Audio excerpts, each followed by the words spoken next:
ভালো আছেন তো সবাই নাকি? যাদের সামনে আগানোর ব্যবস্থা আছে আগে আগান, জায়গা করে দেন। অনেক আল্লাহ বন্ধরা দাঁড়িয়ে আছেন। আর যদি না থাকে তো কিছু করার নাই। যদি থাকে হরকত করেন, ইন্নাফিল হালকাতি হরকত করেন, হরকতি বরকত।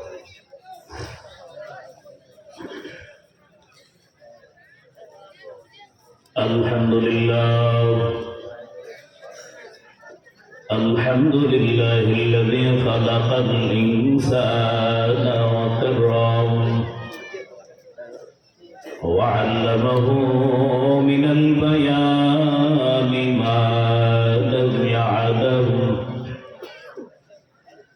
فسبحان الذي لا يحصى امتنانه باللسان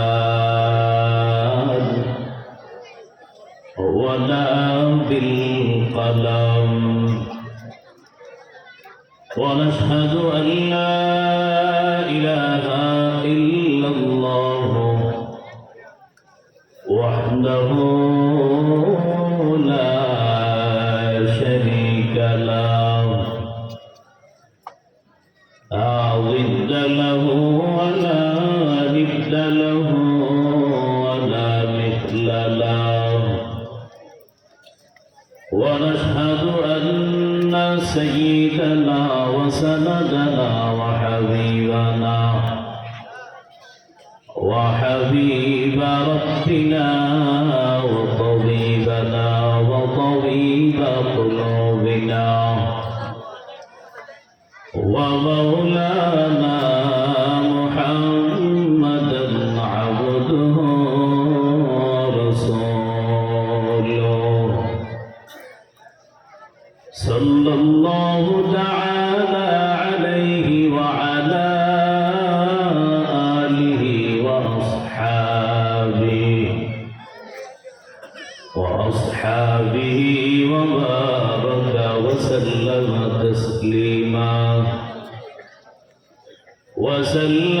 تسليما كثيرا كثيرا الذي أرسله الله تعالى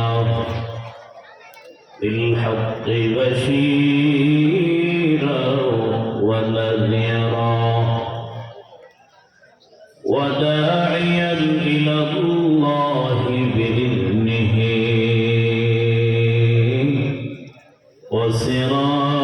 وسراجا منيرا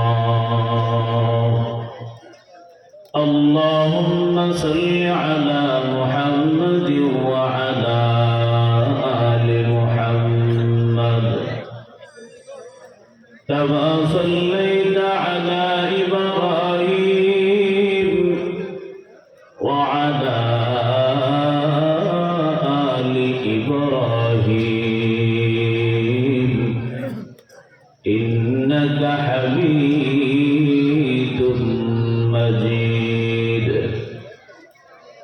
اللهم بارك على محمد وعلى آل محمد كما باركت على إبراهيم وعلى آل إبراهيم إنك حميد مجيد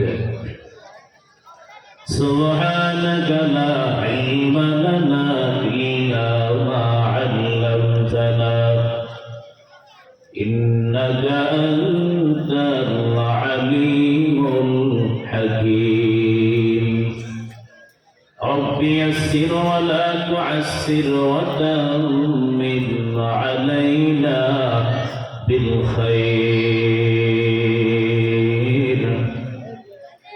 وبعد فأعوذ بالله من الشيطان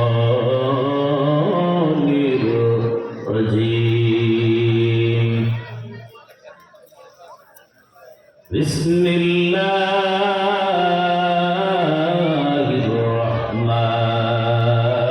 الرحمن الرحيم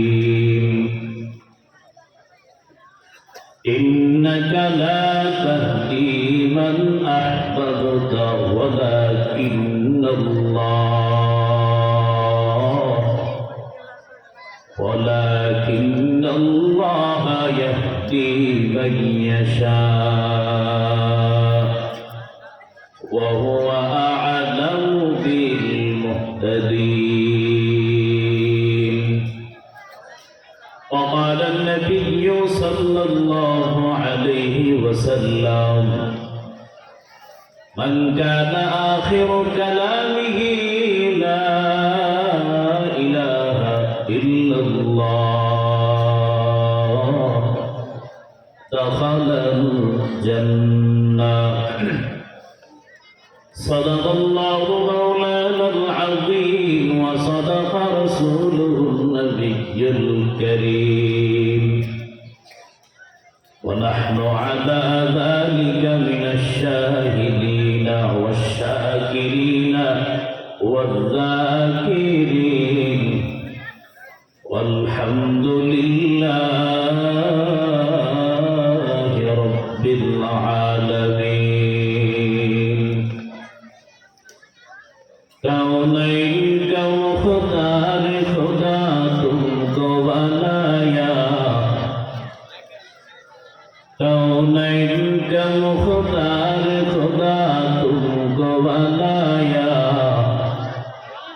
उम्मत की निगाहबान खुदा तुमको बनाया उम्मत की निगाहबान खुदा तुमको बनाया रब मेरे आँखों में सवा छाए मदीना रब मेरे आँखों में सवा जाए मदीना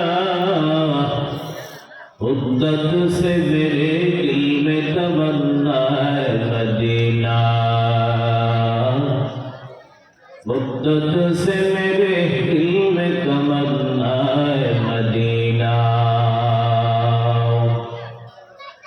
अल्लाह वक़्त हो के निकल मैदान आसीर अल्लाह वक़्त हो के निकल मैदान आसीर दुश्मन के मुकाबल तो लगा नारे तकबीर दुश्मन के मुकाबल तो लगा नारे तकबीर এর কথা বলেন কেন ভিতরে ফ্লাশগুলো বন্ধ করে দেন এগুলো চোখে লাগে আলহামদুলিল্লাহ এই ব্লগ লামারপাড়া ইসলামী যুব সমাজের উদ্যোগে আয়োজিত তৃতীয় বার্ষিকী তাফসিরুল কোরআন মাহফিল 24শে নভেম্বর 2024 অধ্যক্ষ রাজিব শান মহাসম্মেলনের সম্মানিত সভাপতি প্রধান অতিথি বিশেষ অতিথিবৃন্দ মুআজ্জিজ মুকাররম জাতির মাতার মহবুব নায়েবে নবী ওয়ারাসাতুল আম্বিয়া হযরত উলামায়ে কেরাম দূর দূরান্ত থেকে আগত আল্লাহ পাকের আশিকিন রাজিরিন প্রিয় বান্দারা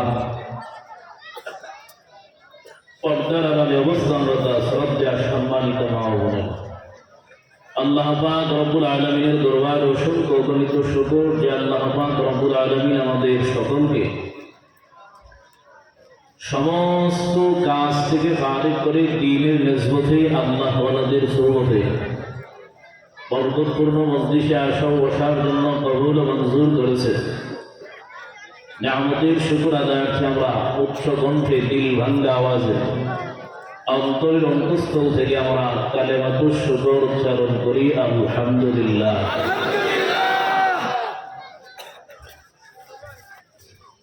পিছনে যারা বসছেন আমার সাথে কোনো দুশ্মনী আছে আপনাদের? হ্যাঁ, সালাম দিছি বলে জবাব দিচ্ছেন না, ঘটনা কি? আরো জবান ছেড়ে সকলে বলেন আলহামদুলিল্লাহ। কিছু কথা বলার জন্য মহাগ্রন্থ আল কুরআনুল কারীমের মধ্য থেকে এক আয়াতে কারীমা তিলাওয়াত করেছি। শ্রেষ্ঠ নবী সাল্লাল্লাহু আলাইহি ওয়াসাল্লামের অসংখ্য হাদিসের ভান্ডার থেকে এক হাদিস তিলাওয়াত করেছি। তেলাওয়াত আয়াত ও হাদিসের আলো ক্লাস রুহানিয়াতের সমন্বয়ে আমলের নিয়তে আমাকে আল্লাহ পাক কিছু কথা বলা আপনাদেরকে শ্রবণ করার মতো তৌফিক দান করুন, আমিন। আমিনের আওয়াজে বুঝলাম আলোচনা শোনার ইচ্ছা নাই নাকি? আলোচনা শোনার পরে কবুলে গেলে আমিন বললে বড় রেজাল্ট। হ্যাঁ, আমিন আল্লাহ কবুল করে নিলে রেজাল্ট আছে না? রেজাল্ট আছে, জোরে বলেন আমিন।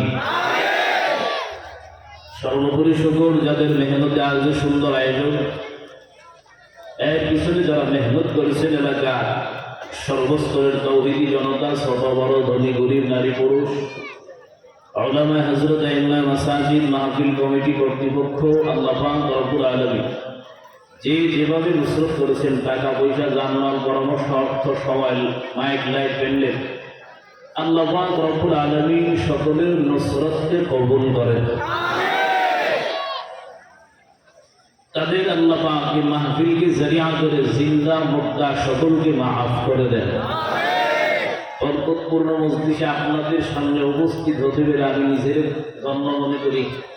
আপনারা ধন্য মনে করেন তো? ধন্য মনে করেন তো? আল্লাহ পাক আজকের আয়োজন ভরপুর কামিয়াবি দান করুন। আরো জোরে মাহফিলকে আল্লাহ পাক ওসিলা করে এখানে যারা আছে, যারা আসে নাই, আল্লাহ পাক সকলকে চূড়ান্ত হেদায়েতের দৌলত দান করেন।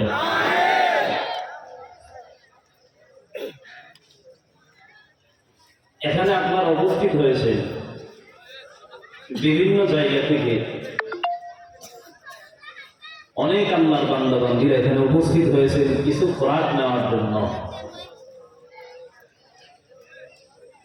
জান্নাতের কিছু পাথেয় গ্রহণ করার জন্য। জান্নাতের রাস্তা হাসিল করতে গেলে বা জান্নাত আপনি অর্জন করতে গেলে আগে সব থেকে যেটা আপনার প্রয়োজন সেটা হলো আল্লাহ তাআলার পক্ষ থেকে হেদায়েত। একজন মানুষ যখন হেদায়েতের মুহতাজ হয় তখনই আল্লাহ পাক তাকে হেদায়েত দেয়।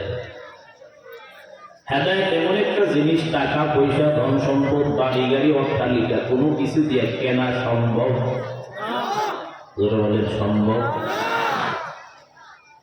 আল্লাহ যাকে চায় তাকে হেদায়েতের দৌলত দিতে, জোরে বলেন, পারে কি পারে না? পারে কি পারে না? আল্লাহ যারে চান হেদায়েত দেন, এর মানে কি আপনি কোনো চেষ্টা করবেন না? এর মানে আল্লাহ আমার হেদায়েত যে কোনো একটা দিলে দিব, না দিলে না, আল্লাহর ইখতিয়ার। এরকম নাকি? আগেও কি বলছে, পরেও কি বলছে আল্লাহ? সব দিক আগে লক্ষ্য করো, এরপরে হেদায়েতের মুহতাজ হও, আল্লাহর কাছে হেদায়েত কামনা করো, আল্লাহ হেদায়েত দিবে। এরপরে আপনি জান্নাত জাহান্নাম কি হাসিল করবেন আপনার ব্যক্তিগত ইখতিয়ার। জান্নাত তো মায়ের হাতে বানানো মোয়ানা জাতি চাইলে পেয়ে যাবেন। এরকম নাকি? জোরে বলেন, জান্নাত কি মায়ের হাতের মোয়া? হ্যাঁ, জান্নাত শান্তির ঘর, কোনো সন্দেহ। আপনার কথা একটু বেশি বলতেছে। হ্যাঁ, আশেপাশে যারা আছেন কথা বলবেন আপনারা কথা বললে কোনো সমস্যা। জান্নাত নিঃসন্দেহে শান্তির ঘর, কোনো সন্দেহ। কারো ভেতরে সন্দেহ আছে? জান্নাতের বিপরীতে যেন কি আছে জানে না, অনেকেই জানি না। জান্নাতের বিপরীত কি? জান্নাত যেমন শান্তির ঘর, ঠিক জাহান্নাম ততটাই অশান্তি। আতাউল্লাহ বুখারী রাহমাতুল্লাহ আলাইহি এক মজলিসে তিনি বয়ান করতেছেন, বলতেছেন জান্নাত বড় শান্তির ঘর, কোনো কিছুর অভাব নাই সেখানে। মা তাশতাহি আনফুসুকুম, যা চাইবা আল্লাহ পাক সাথে সাথে সামনে হাজির করে দিবেন। সুবহানাল্লাহ। ও পয়লা দেওয়ার ঘুরে আসতেছে না, ঘুরে বলেন না। আপনার কোন নেতা, আপনার কোন কারামতের বীর আসেনি যে কোনো জিনিস চাইলেই সাথে সাথে হাজির হয়ে গেছে? আসেনি? জান্নাতে যাওয়ার পরে আল্লাহ পাক আপনার এমন একটা কুওয়াত দিবেন, আপনি চাইবেন সাথে সাথে হাজির হয়ে যাবেন। আরো জোরে বলেন, আরো মহব্বতে বলেন।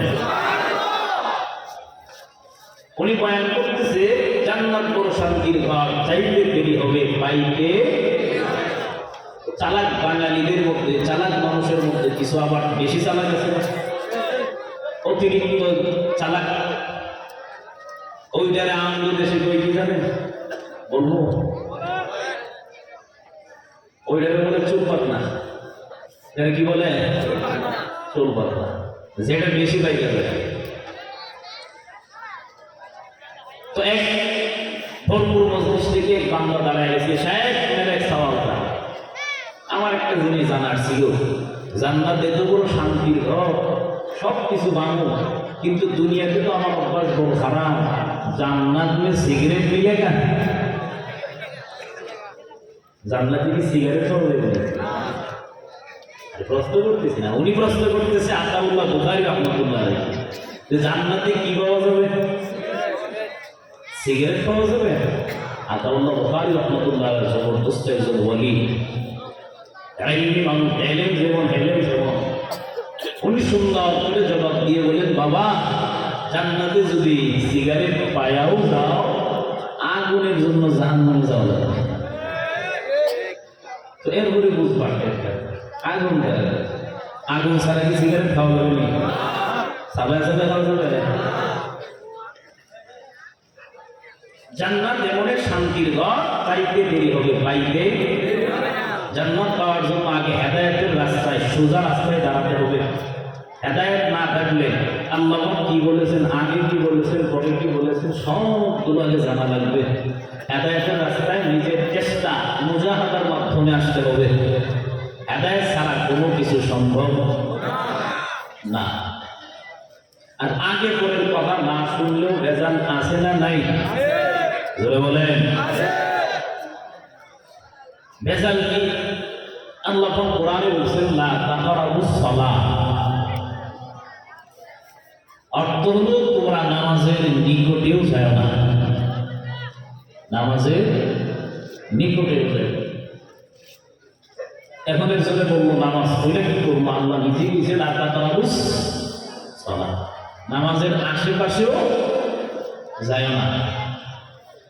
এখন আগেও দেখছে না, পরেও দেখছে না, এতটুকু যদি কেউ দেখে লা তাকরাবুস সালাহ, নামাজের ধারে কাছেও যায় না, বিপদ বাড়বো না কমবো? আল্লাহ এর কথা কেন বলবো? অথচ নামাজ পড়া আমাদের উপর জানে না, অনেকে জানে না নামাজ পড়া ফরজ। তো আল্লাহ এর কথা বলছেন, আগে কি পরে কি দেখা দরকার আছে না নাই? এরপরে কি ওয়া আনতুম সুকারা, যখন তোমরা নেশাগ্রস্ত, কনসিয়াস থাকবে না, তখন তোমরা নামাজে যাও না। এরপরেরটা যদি না দেখতো বিপদ বাড়ছিল না কমছিল? কথা মনে বুঝাইতে পারি? আমার ভাষা আপনারা বুঝেন? আমার ভাষা বুঝেন? অধিকাংশ মানুষ কোনো বুঝেই না। আমিও আপনাদের ভাষা তেমন বুঝি না। আমার যদি আধা ঘন্টা গাড়ি হলে আমি ধরতে পারবো, যেহেতু দূর থেকে আসছি। আপনারা আমার ভাষা বুঝতে একটু সমস্যা হতেও পারে। তো বলতেছিলাম, আগে পরে কোনো কিছু সব কিছু না দেখে যে কোনো একটা মানলে বিপদ বাড়ে না কমে? আর ধরে বলেন বাড়ে না? এক পল্লী চিকিৎসক, বিরক্ত দিচ্ছে না আপনারা?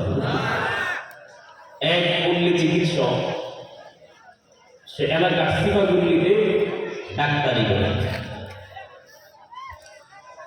তার কাছে এক রোগী হাজির হয়েছে, তার সমস্যা হলো সে চোখে দেখে না।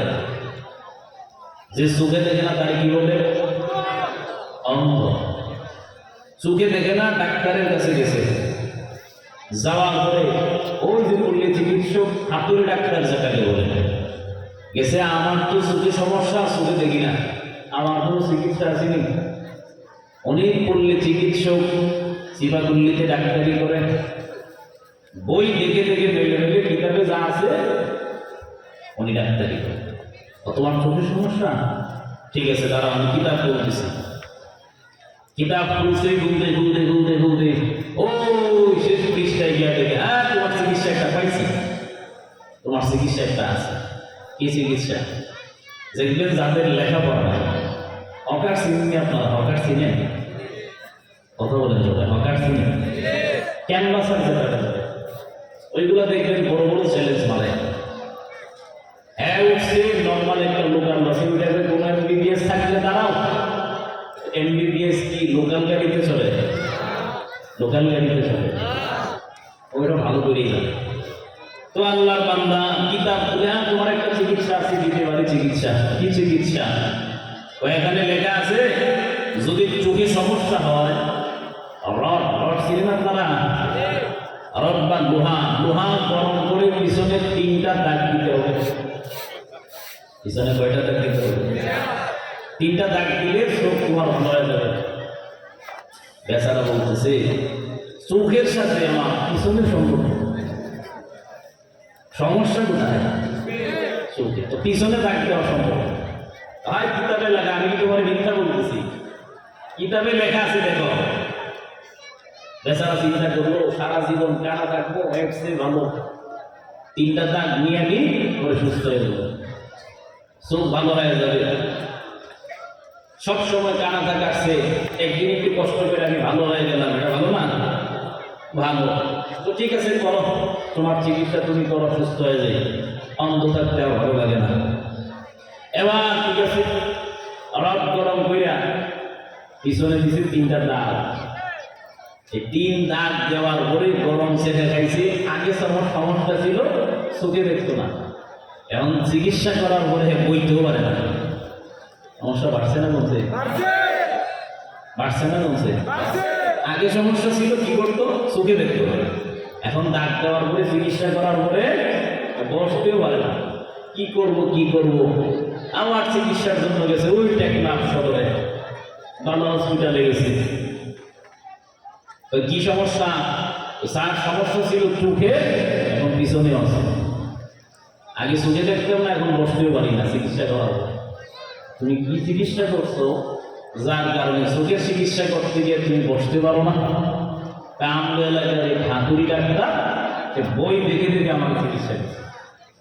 উনি শিক্ষিত মানুষ, উনি বলছে ঠিক আছে ওই ডাক্তাররে বলেন তার কিতাবটা নিয়ে আমার কাছে আসে। ডাক্তারের কাছে যখন শহরে কিতাবটা নিয়ে গেছে, উনি কিতাব বলতেছে আপনি কি দেখে চিকিৎসা করলেন? কোথায় বাইরে চিকিৎসা? চোখে সমস্যা হইলে পিছনে দাগ দেওয়া লাগে। এই দেখেন পিছনে এখানে লেখা আছে সুন্দর করে। এরপরে পৃষ্ঠা দেখছেন? না, এরপরে তো আর উল্টায় দেখছি নাকি আছে, এরপরে পৃষ্ঠা দেখছি না। ডাক্তার পৃষ্ঠা উল্টাইছে, উল্টায় দেখে চিকিৎসা হলো। এরপরের পৃষ্ঠায় লেখা যদি চোখের সমস্যা হয়, পিছনে 3টা দাগ দিয়েও লোহা গরম করে যদি একটা ছাগল হয়, কি হবে? ছাগলের চিকিৎসা কারি করছে? জোরে বলেন না, কারি করছে? সমস্যা বাড়ছে না কমছে? যদি পরের পৃষ্ঠাটা উল্টায় দেখতো সমস্যা হইতো? জোরে বলেন। আপনারা কষ্ট পেতেছেন মনে হয় নাকি? আগে কি আছে পরে কি আছে সব দেখা লাগবে, না দেখলে সমস্যা বাড়বে না কমবে? জোরে বলেন, বাড়বে না কমবে? আল্লাহ পাক আমাদের বুঝার তৌফিক দান করুন। আরো জোরে বলেন, আল্লাহ পাক আমাদের হেদায়েতের দৌলত দান করুন। হেদায়েতের মালিক কে? জোরে বলেন, মালিক কে? আল্লাহ বলেন নবী আপনি যাকে মহব্বত করেন, পছন্দ করেন, ভালোবাসেন, আপনি তাদের দাওয়াত দিতে পারেন বা চূড়ান্ত পর্যায়ে হেদায়েত দিতে পারেন। চূড়ান্ত পর্যায়ে হেদায়েতের মালিক একজন। জোরে বলেন কে? আরো মহব্বতে বলেন, কোন নেতা, কোন পীর? এখন তো ফিরেও হেদায়েত দিতে পারে নাকি? হ্যাঁ, বন্ধুরা তো হেদায়েতের দরওয়াজা নিয়ে খুলে বসছে। বন্ধের কাছে গেলে আসো আমার কাছে সন্তান আমি দিয়ে দেব, আমার কাছে মরে দাও জান্নাত রেডি। সন্তান দেওয়ার মালিক কে? লিল্লাহি মুলকুস সামাওয়াতি ওয়াল আরদ ইয়াখলুকু মা ইয়াশা ইয়াহাবু লিমান ইয়াশাউ ইনাসা ওয়া ইয়াহাবু লিমান ইয়াশাউ যুকুর আও ইউযাওবিজুহুম যুকরানা ওয়া ইনাসা ويجعل من يشاء عقيما إنه عليم قدير। সন্তান দেওয়ার মালিক কে? আল্লাহ বলেন আমি কাউরে ছেলে দিই, কাউরে মেয়ে দিই, কাউরে কোনোটাই দিই, আবার কাউরে কোনোটাই দেই না। মালিক কে? কোন বাবা সন্তান দিতে পারেনি? জোরে বলেন ক্ষমতা আসেনি? ওই সমস্ত সন্তান দেওয়া কারণে আমার দেশের মা বোনেরা আজ বেপরদা হতে বাধ্য হয়েছে। ওদের ব্যবসা তো ভালো, রাস্তার মোড়ে একটা মাজার কইরা একটা ট্যাগ বড় ট্যাক্সি দাঁড় করায় দিছে, ওর 14 সিঁড়ি পর্যন্ত এই ট্যাগে ওই যে দানের টাকায় পড়াশোনা করে 14 সিঁড়ি খায়া চলে যেতেছে। আর মুড়ি আগেও ছিল মুড়ি, এখনো মুড়ি, ঠিক নেই? তুমি যে বাবার ট্যাগের ভিতরে দিলা, বাবা কবরে পাইছে নি? হ্যাঁ, দেওয়াতে আপনার ভাইটা হয়েছে কি শিবনি করছে, তাবার করছে, কইরা ওই একটা ওষুধ সবাই নিয়ে খাইছে, নাচানাচি কোদাকুদি করছে। আপনার আমল নামায় বেশি পরিমাণে সব যোগ হয়েছে। যোগ হয়েছে সব নাকি গোনা? সব নাকি গোনা? ওই সমস্ত বন্ধ বেদাতি থেকে আল্লাহ আমাদের ঈমান ও আমল হেফাজত করুন। আরো জোরে বলেন, আয়নায় মহব্বতে বলেন। ওই দেখা যায় ভণ্ড বাবা মাজার নবীর কারখানা, ওই দেখা যায় সবাই ভণ্ড বাবা মাজার নবীর, আমার সাথে সাথে সবাই বলবে ওই দেখা যায় ভণ্ড বাবা মাজার নবীর কারখানা, ওই দেখা যায় ভণ্ড বাবা বোকা শোকা মানুষ ধইরা, বোকা শোকা মানুষ ধইরা পঞ্জি সারা মালকামায়, ঠিক কিনা? ওই দেখা যাই ভণ্ড বাবা, হয় না হয় না হয় না, ওই দেখা যাই ভণ্ড বাবা গান গাই বসে রাস্তার ধারে,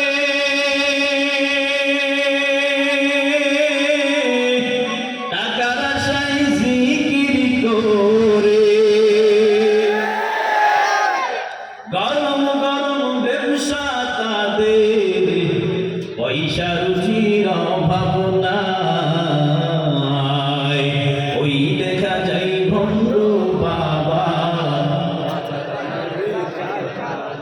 ওই দেখা যাই ভণ্ড বাবা মাজার নবীর, আল্লাহ নবীর নামটি ধরে গাঞ্জা বিড়ি টানে সুরে,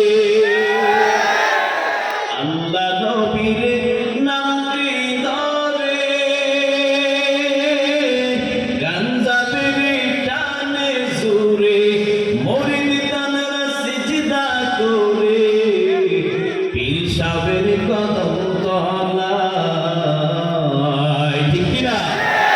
মরিদ তানরা সিজদা করে পীর সাহেবের কদম তলায়, ওই দেখা যায় ভণ্ড বাবা মাজার নবীর, আরো মহব্বত আরো সুরে, ওই দেখা যায় ভণ্ড বাবা। এরকম বললে আমার গাড়ি আটকে ভেঙে দিবেননি? রাস্তা বলন দিবেন? আছে কারো আপনি ছোট মানুষ, তুমি মাফ করবেন, এগুলো করবেন না, আল্লাহ হেফাজত করুন। ওই সমস্ত ভণ্ড বেদাতীদের কারণে আমাদের দেশের মানুষ প্রায় এখন ঈমান হারা, কারণ তাদের কাছে গেলে সিজদা করে। কেউ যদি আল্লাহ ব্যতীত কারো কদমে সিজদা করে, ঈমান আছে না গেছে? ঈমান আছে না গেছে? আল্লাহ আমাদের হেফাজত করুন, হেদায়েত দান করুন। আরো জোরে বলেন, হেদায়েতের মালিক কে? আরো মহব্বতে বলেন কে? আল্লাহ বলেন আমি যাকে চাই পছন্দ করি হেদায়েত দেই। দুনিয়ার মানুষ যাকে চায় হেদায়েত দিতে পারে। আমরা হেদায়েত দিতে পারবো, বয়ান করতে পারবো, কিন্তু চূড়ান্ত হেদায়েতের মালিক আরো মহব্বতে আল্লাহ বলেন আপনি যাকে পছন্দ করেন, ভালোবাসেন, তাকে আপনি হেদায়েতের চূড়ান্ত পর্যায়ে নিতে পারেন না, বরং আমি আল্লাহ যাকে চাই আমি আল্লাহ তাকে হেদায়েত দেয়। বোঝা গেল হেদায়েত হেদায়েতের মালিক কে? আল্লাহ বলেন পয়গম্বর, আমি আল্লাহ যাকে চাই আমি আল্লাহ তারে হেদায়েত দেই। আমি আল্লাহ যে বাতি জ্বালাই ও বাতি বন্ধ করার দুনিয়ার কারো ক্ষমতা বলেন আসেনি? আল্লাহ বলেন আমি যদি হেদায়েত দেই দুনিয়ার কেউ তারে হেদায়েত থেকে বঞ্চিত করতে পারবে না। আমি আল্লাহ যদি হেদায়েত না দেই দুনিয়ার সবাই মিলে নসিহত করেও তারে হেদায়েত দিতে পারবে মালিককে? হেদায়েতের মালিক যদি আমার নবী হইত মরণের সময় চাচার কাছে পয়গম্বর হাজির হয়ে বলেন চাচা ওটার জীবন নাফরমানি করলেন কালে হারা হয়ে মরলেন। ও চাচা আমার সেই সময় আমি আপনার কাছে কানে কানে একটা বাক্য শুনতে চাই। আপনি আমার কানে একবার কালেমাটা পড়ে কিয়ামতের ময়দানে আমি আপনার জন্য ভাতিজা হয়ে সুপারিশ করব। চাচা জবাব দেয় ভাতিজা আমার আমি যদি এখন তোমার হাতে কালেমা পড়ে মুসলমান হয় আমার ইন্তেকালের পর আমার এলাকার মানুষ আমার চুনকারি দিবে, আমার তারা বাজে মন্তব্য করবে আর বলবে চাচা সারা জীবন ভাতিজা বিরোধিতা করে মরণের ভয়ে ভাতিজার হাতে কালেমা পড়ে মুসলমান হয়েছে। ও ভাতিজা শোনো, এই ভয় যদি আমার না হইতো এই মুহূর্তে আমি তোমার হাতে কালেমা পড়ে মুসলমান হয়ে যেতাম। আল্লাহ বলেন নবী আপনি যাকে পছন্দ করেন ভালোবাসেন আপনি যাকে পছন্দ করেন হেদায়েত তার দিতে পারেন না। হেদায়েতের মালিক দুনিয়ার কেউ না, চিল্লায়া বলেন কে? আল্লাহ বলেন আমি যদি ময়দানে হেদায়েত দেই কেউ তারে হেদায়েত থেকে বঞ্চিত করতে পারবে না। আল্লাহ বলেন আমি যে বাতি জ্বালাই ওটা বন্ধ করার ক্ষমতা কোনো মাস্তানের বলে বলেন না। আল্লাহ বলেন আমি যদি কওমি মাদ্রাসা দিয়া দ্বীনের দাওয়াত দেই ওই কওমি মাদ্রাসা বন্ধ করার ক্ষমতা তুই কেন তোর বাপের না। আমি যদি উলামায়ে কেরামের ইজ্জত দেই তুই যতই জেলখানায় দেয় যতই লাঞ্ছিত করার জন্য জিল্লতি করার জন্য রাস্তা দিয়া হাতে বেরি দিয়াও যদি এক জায়গা থেকে অপর জায়গায় নাও যতই অপমান করার চেষ্টা করো আল্লাহ বলেন জিল্লতের মালিকও আমি ইজ্জতের মালিকও আমি। যতই চেষ্টা করো আমি আল্লাহ যদি চাই জেলের ভিতরে নিয়েও সম্মান বাড়ায় দিতে পারি।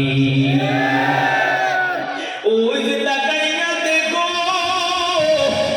উলামায়ে কেরামদেরকে লাঞ্ছিত করার জন্য জেলখানায় দেয় নেওয়ার পরে হাতে পায়ে বেরি লাগাইয়া এক জায়গা থেকে অপর জায়গায় নেয় কত কিছু ছড়ায় দুনিয়া সব মানুষ সান্ত্বনা দিয়া আর জানানোর সময় ও শায়েখ আমার টেনশন নাই পেরেশানি নাই আমরা জনগণ আপনাদের পাশে আছি চিন্তার কিছু নাই টেনশন করবেন না আল্লাহ ইজ্জত বাড়ায় দিবে। দেখা যায় তো এক জায়গা থেকে অপর জায়গায় নেওয়ার পরে মানুষ সালাম দিত মানুষ সম্মান করত কেন করত? উলামায়ে কেরামের ভয়ে ভয়ে টাকা বিষয়ের জন্য না না আল্লাহর কোরআন সিনায় লাগাইছে আল্লাহ সম্মান বাড়াইয়া দিছে। উলামায়ে কেরামের কেন এত সম্মান? একটাই কারণ আমার মালিকের কোরআন সিনায় লাগাইছে। সম্পর্ক ভালো মর্যাদা কে বাড়াইয়া দিছে? উলামায়ে কেরাম রাস্তা দিয়ে গেলে মানুষ সম্মান করে বলতে পারো আমরা গেলেও তো সালাম দেয় বলে তোমাদের সালামের ভিতরে একটা কি যেন ফরমালিন আছে ঠিক নেই ফরমালিন আছে না নাই? তোমার ওই মানুষ জনগণ রাস্তা ছেড়ে দিত, তোমার ওই মানুষ সালাম দেয়, তোমার ওই মানুষ তোমার জন্য রাস্তা ছেড়ে চার্চের অন্য জায়গাতে বসত। কেন বসত জানো? এতদিন চেয়ার তোমার দখলে ছিল, সম্মান তোমার চেয়ারে দিছে, এতদিন ক্ষমতা ছিল, এতদিন টাকা পয়সা ছিল, আজ টাকা নাই, ক্ষমতা নাই, ধন সম্পদ নাই, ওই যে চেয়ারের পায়াও নাই, যেই জনগণ সালাম দিত ওই জনগণের গুণ জুতা দিয়া বাইরা। ইজ্জতের মালিককে আল্লাহ বলে না, যারে ইজ্জত দেয় দুনিয়ার মানুষ তারে বেইজ্জতি করতে পারে না। আমি আল্লাহ যারে হেদায়েত দেয় দুনিয়ার কেউ তারে হেদায়েত থেকে বঞ্চিত করতে পারে না। না হয় ১,৫০০ বছর পর নবীর আদর্শ দেখে মানুষ মুসলমান হয়, কালেমা পড়ে। আর নবীর আপন চাচা হেদায়েতের জন্য নবী বারবার যায়, কেউ কালেমা পড়ে না, নবীকে বৃত্তাঙ্গুলি দেখায়, ও মুহাম্মদ তোমারে আমরা ভালো জানতাম, তোমারে আমরা মহব্বত করি, তোমার মতো বিশ্বস্ত কেউ নাই। এতদিন তুমি ভালো ছিলা, এখন তুমি নতুন ধর্মের কথা কেন বলো? মানে আর ভালো লাগে না। নবী আমার একদিন একটা ওই যে গোপন জায়গায় নেওয়ার পরে নবী বলেন, আমারে আপনারা কেমন জানেন? সবাই বলে তোমার মতো ভালো মানুষ নাই। নবী বলেন, যদি বিপদের সংবাদ দেয় মানবেননি। তোমার দ্বারা মিথ্যা কথার কোন স্পট আজও পাই নাই। নবী বলেন, ও চাচারা, আল্লাহ আমারে নবী বানাইয়া পাঠাইছে, আমার হাতে কালেমা পড়ে আল্লাহ ধর্ম গ্রহণ করেন, আমার হাতে কালেমা পড়ে মুসলমান হন। এই আওয়াজ শোনার পরে আবু লাহাব লাফিয়ে দাঁড়ায় কয়, তাব্বান লাকা ইয়া মুহাম্মদ, আলিহাযা জামাআতানা। ও মুহাম্মদ, তুই ধ্বংস হয়ে যা, এই জন্যই কি আমাদেরকে ডেকে একত্রিত করেছ? নবী আমার মন খারাপ, অনুকূল হয়ে গেল। আল্লাহ আয়াত নাযিল করলেন, সূরা নাযিল করে বলেন, ও পয়গম্বর আমার, আবু লাহাব বলল আপনি ধ্বংস। না না, ধ্বংসের মালিক আবু লাহাব না। বলেন কে? আল্লাহ বলেন, বন্ধু আমার টেনশন নাই, আমি আল্লাহ আবু লাহাবকে ধ্বংস করে দিলাম। তাব্বাত ইয়াদা আবি লাহাবি ওয়া তাব। আবু লাহাব তুই ধ্বংস, দুই হাত দুনো হাত ধ্বংস। দুনো হাত মানে এক হাত হলো দুনিয়া, আর এক হাত হলো পরকাল। আবু লাহাবের দুনিয়াও শেষ, পরকালেও জান্নাতি না জাহান্নামী? জোরে বলেন না। কত মানুষ নবীর আদর্শ থেকে মুসলমান হয়, আর নবীর আপন চাচা কালেমা পড়ে না। আবু জাহাল নবীর আপন চাচা, একদিন নবী রাস্তা দিয়ে যায়, আবু জাহাল একটা ভরপুর মজলিসে বসে লোকদেরকে নিয়ে কথা বলেন। নবী যখন পাশে দিয়ে যায়, আবু জাহাল ডাক দিলেন, ভাতিজা মুহাম্মদ কাছে আসো। আমার নবী কাছে যায়, যাওয়ার পরে বলেন, ভাতিজা আমার, এতদিন যা করলাম, আজকে যদি তুমি আমার একটা প্রমাণ করতে পারো, আজকে যদি তুমি একটা প্রশ্নের জবাব দিতে পারো, কথা দিলাম জায়গায় তোমার হাতে কালেমা পড়ব।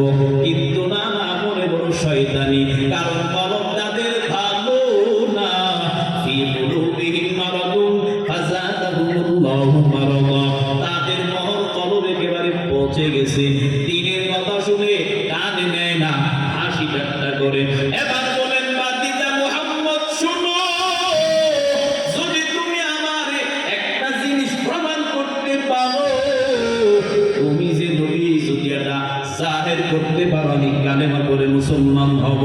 ও চাচা আমার, আপনার প্রশ্নটা যদি দয়া করে একটু বলতেন। এবার আবু জাহাল মাটির মধ্যে একটা থাপ্পড়, এবার থাপ্পড় মারছে, থাপ্পড় দিয়া এভাবে মুখ করছে। আমি যদি ছোট একটা কিছু এভাবে থাপ্পড় দিয়ে উঠে আপনাদেরকে বলি, বলেন আমার হাতে কি আছে, বলতে পারবেন? ওরা বলেন পারবেন? পারবেন কেউ? এবার আবু জাহাল কালেমা তো পড়বে না, মুসলমান হবে না, ওর উদ্দেশ্য হলো আমার নবীর আটকানো, বেইজ্জতি করা, জিল্লতি করা, অপমান করা। জিল্লতির মালিক আবু জাহাল না, প্রথমেই বললাম ইজ্জত জিল্লত সবকিছুর মালিককে। ও মুসলমান, হাত উঠাইয়া বলো ইজ্জতের মালিককে। আল্লাহ বলেন আমি যারে ইজ্জত দেই দুনিয়ার কেউ বেইজ্জতি করতে পারে না। আবু জাহাল বলেন ও ভাতিজা আমার, এভাবে থাপ্পড় দিয়া তুমি যদি আমার হাতে কি বলতে পারো, আমি বুঝতে সে কালেমা পড়ে মুসলমান হয়ে যাব। মুসলমান হবে নাকি নবীরে আটকানো? নবীরে বহুত মানুষ আছে প্রশ্ন করে জানার জন্য না, ইমাম সাহেবের হুজুরে বা জ্ঞানী ব্যক্তির আটকানোর জন্য। আছে না নাই? হ্যাঁ, অনেকে দেখবেন ফুট করে এর কোনো দরকার নাই, ইমাম সাহেবের গিয়ে কয় ও হুজুর ইমাম হয়ে বসছো, বলো মুসা নবীর নানির নাম কি? ওটা জানার তো দরকার আছে কোনো? চলে বলেন।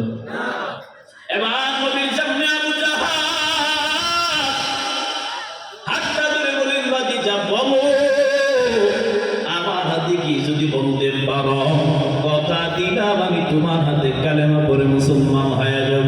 পয়গম্বর আমার, তার ব্যক্তিগত পাওয়ার না, আল্লাহ যদি বলায় নবী বলতে পারে কি পারে না? আমার নবীর সেই পাওয়ার আছে না নাই? আমার নবী কবরস্থানের পাশে দিয়া যায়, কবরের সামনে দাঁড়ায়, আমি তো মাইয়েতকে বলে আল্লাহর হুকুমে দাঁড়ায় যাও। কবরে থাকা ব্যক্তি সাথে সাথে দাঁড়ায় গেলেন, লাব্বাইকা ইয়া রাসূলুল্লাহ। সুবহানাল্লাহ, সুবহানাল্লাহ। আওয়াজে বোঝা যায় এমন পাওয়ার ফুল্লুক মনে দিয়ে একজন এখানে আছে না? আছে না কেউ? নবী অপর থেকে আল্লাহর হুকুমে লোক উঠাইয়া দিয়েছে, জিন্দা করে ফেলছে। কারণ নবী যা বলে তা কয় ব্যক্তিগত কিছু না, মা ইয়ানতিকু আনিল হাওয়া ইন হুয়া ইল্লা ওয়াহয়ুন ইউহা।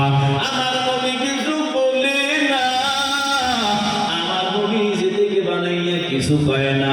আমার আল্লাহ যা বলে, আমার আল্লাহ যা শোনায়, নবী উম্মতরে তা জানায়, নবী উম্মতরে তা বলে।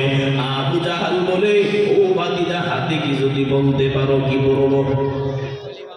বলতে পারলে আমার ভাষা মনে বুঝে না, যদি বলতে পারে আবু জাহাল কি করবে? এবার নবী বলেন চাচা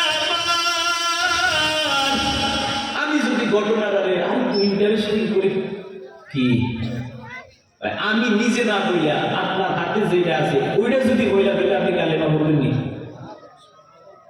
আবু জাহাল না, এটা আরো বড় ইন্টারেস্টিং, বলো যদি বলতে পারো আমি কালেমা বলে জায়গায় মুসলমান হয়ে যাব। এবার আল্লাহ তাআলার অনুমতি নিয়া এবার বলেন আমার চাচার হাতে কি তুমি বলে ফেলো, বের হয়ে যাও। আল্লাহ জবান খুলে দিলে, জবান ছেড়ে আবার বলেন লাব্বাইকা ইয়া রাসূলুল্লাহ, একটা ছোট পাথর। সুবহানাল্লাহ, আসে না? আর চিৎকার মেলে বলেন, হয় না? আরো জোরে বলেন। বলার সাথে সাথে আবু জাহাল একটা লেগেছি মারছে, দূর দূর দূর লেগে গেল, হাটটা একটা জানা মারছে। ওই যে একটা বাংলা প্রবাদ আছে, দেখতে নারীটা স্বর্ণ বাঁকা, যারে দেখতে ভালো লাগে না হ্যাঁ ভালো কাজ করলেও হেরে, যাই ভালো কাজ করে যারা দেখতে পারে না হ্যাঁ ভালো কাজ করলেও হেরে ভালো লাগে না।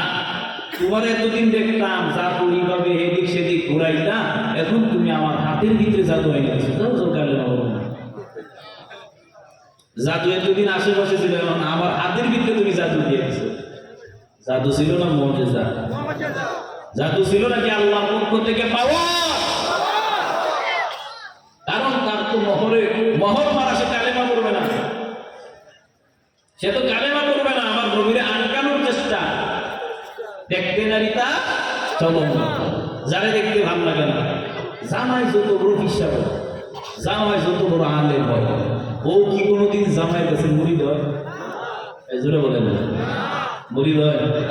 আপনি যত বড় আলেম বক্তা হন, যত কিছুই হন, বউর কাছে গেলে ঠিকই বিরাট, ঠিক নেই? পুরুষের খাওয়ার খালি বাইরে আছে, ঘরের ভিতরে না। ওখানে গেলে একজন আছে, ঠিক নেই? তো বউ কিন্তু কোনোদিন দেখবেন জামাই যত বড় হিসাব, জামাইয়ের কাছে কিন্তু বউ মুড়ি। তুমি কেমন ভালো মানুষ, এটা টাইমে পাতি বন্ধ করা করি বুঝে। একদিন বলতেছে স্বামী, আপনি কেমন বুজুর্গ হইলেন?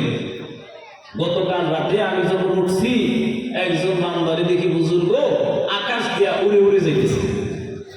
আপনি তো তার মতো হইতে পারেন। এবার স্বামী বলতেছে, দিদি তুমি দেখছুনি ভালো ভাই, স্পষ্ট নিজের চোখে দেখছি, ওই উইরা উইরা যাইতেছে। এবার স্বামী বলতেছে, দিদি তুমি যারে দেখছো এই লোকটা আমি ছিলাম।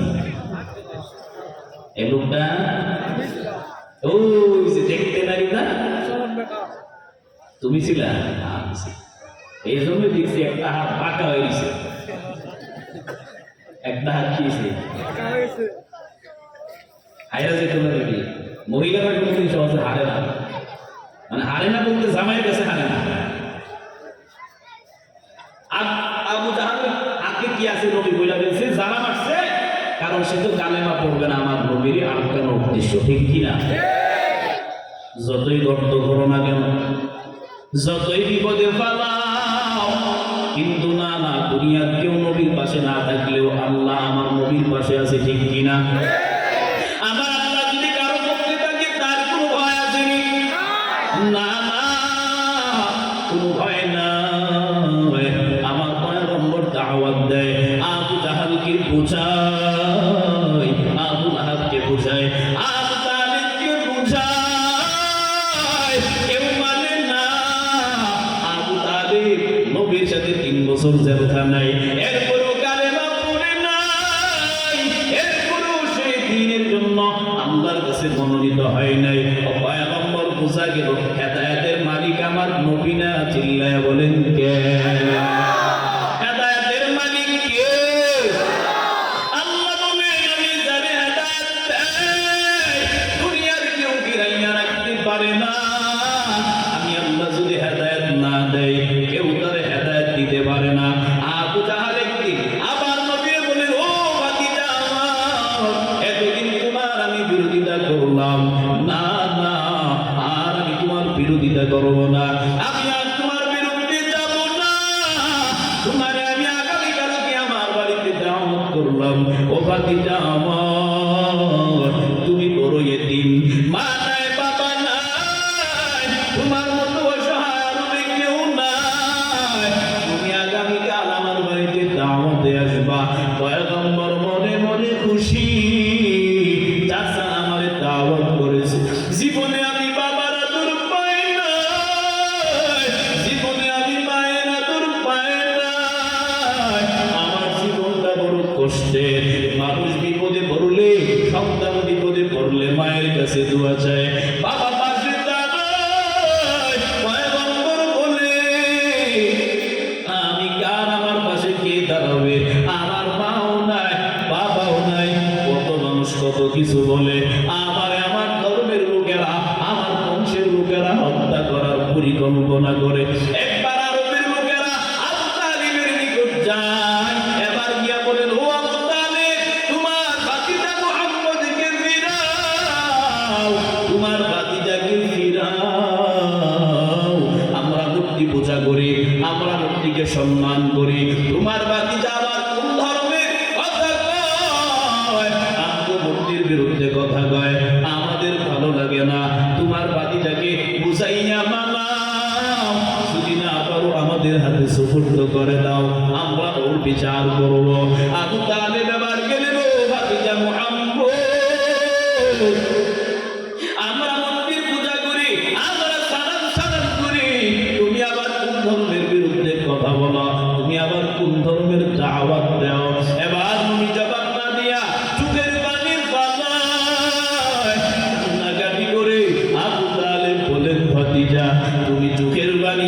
কাঁদবা না, তুমি কান্না করবা না, জবাব দাও। নবী বলেন চাচা আমি কার কথা বলবো? আমার বংশের লোকেরা আমারে হত্যা করার পরিকল্পনা করে, আমার বংশের লোকেরা আমার এলাকা থেকে তাড়াইয়া দেওয়ার কথা বলে। ও চাচা আমি কি করবো বলে? এ ধর্মটা তো আমার বানাতো না, আমার মাওলা আমার এই ধর্মটা দিছে। আল্লাহ বলেন ওয়া মাইয়াবতাগি গায়রাল ইসলামি দীনান ফালাই ইউকবালা মিন ওয়া হুয়া ফিল আখিরাতি মিনাল খাসিরিন।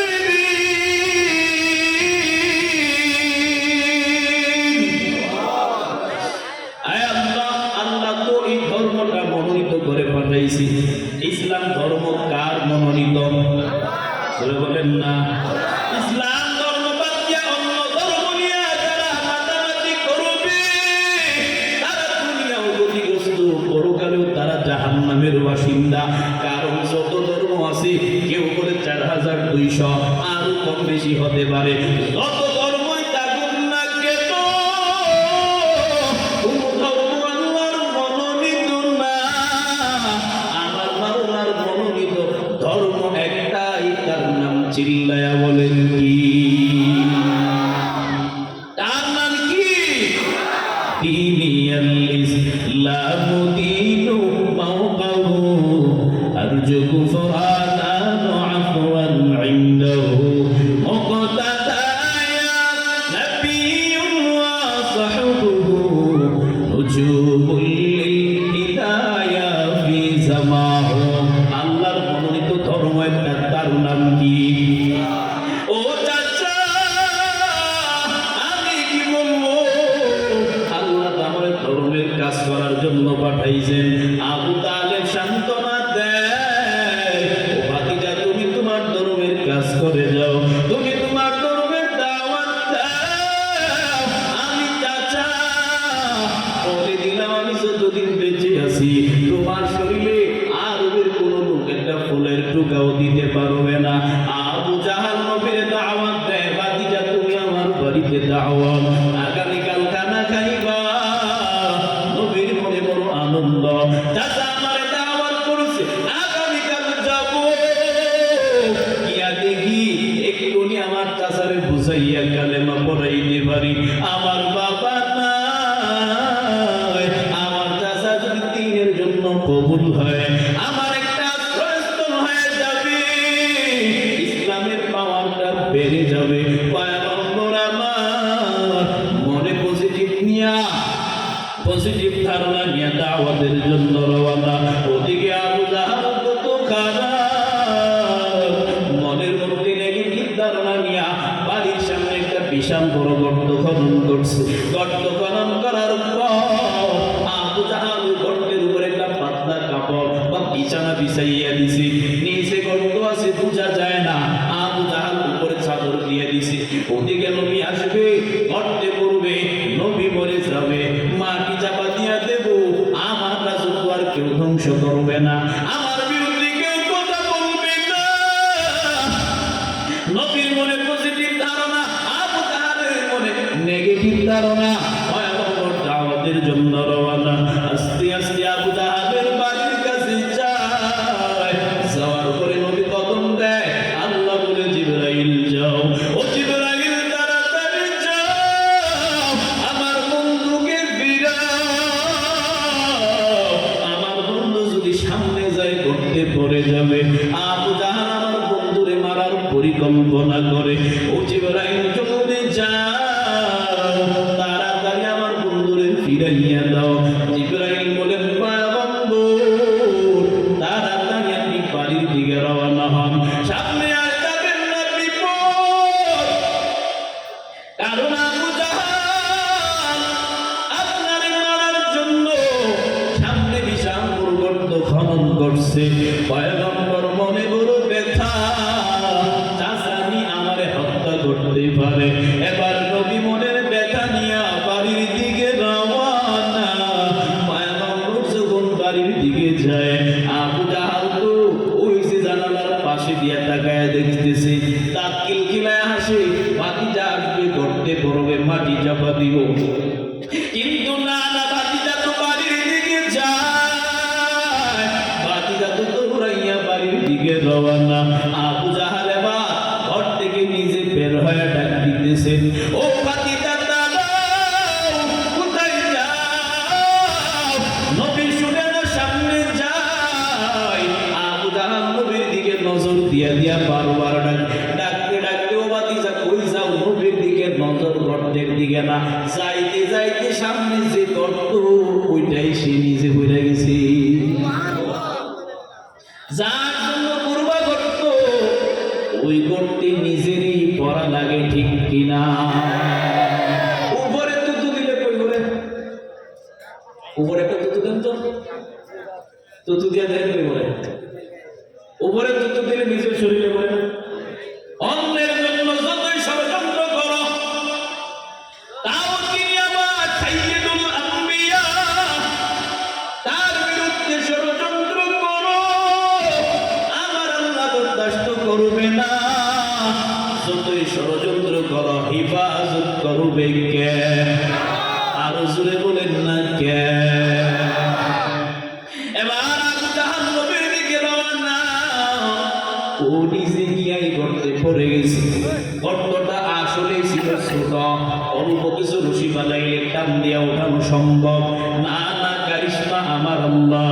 আল্লাহ বলেন, আমার বন্ধুর সাথে বিয়াদবি করবি, আমি আল্লাহ তোরে সহজে ছাড়ব না, আমি আল্লাহ তোরে সহজে ছাড় দিব না।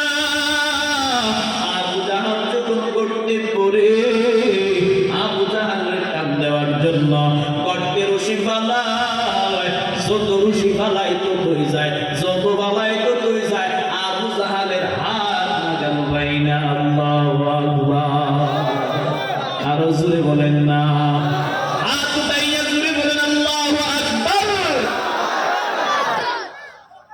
এবার আবু জাহাল পড়ে গেছে, যত রশি যায় নিচে যায়, হাত আর নাগাল পাই না। বাচ্চা দৃষ্টিতে ছোট, অল্প কিছু ফালায় টান দিলে এসে বল, কিন্তু কুদরত কার? জোরে বলেন কার?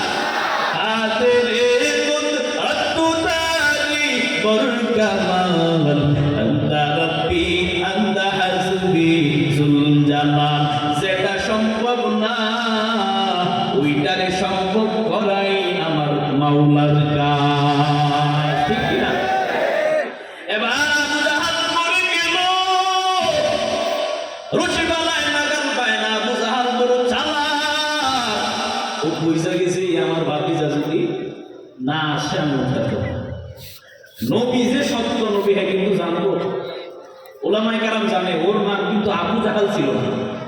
ওর নাম কি ছিল বলতে পারেন কেউ? ওলামায়ে কেরাম জানেন আবু জাহালের নাম কি ছিল? কেউ জানেন না? আবুল হেকাম ছিল। আবু শব্দের অর্থ হলো পিতা, জাহালুল শব্দের অর্থ হলো মূর্খ। আবু জাহাল মানে মূর্খে বা আবুল হেকাম মানে জ্ঞানের পিতা। অনেক জ্ঞানী মানুষ ছিল, কিন্তু দ্বীনের জ্ঞান না থাকায় আবু জাহাল তার নাম। আরেক বর্ণনায় তার নাম ছিল ওমর। তার নাম কি ছিল? জোরে বলেন কি ছিল? নবী দোয়া করতেন, আল্লাহ দুইটা উমর থেকে যে কোনো একটা উমরকে কবুল করো।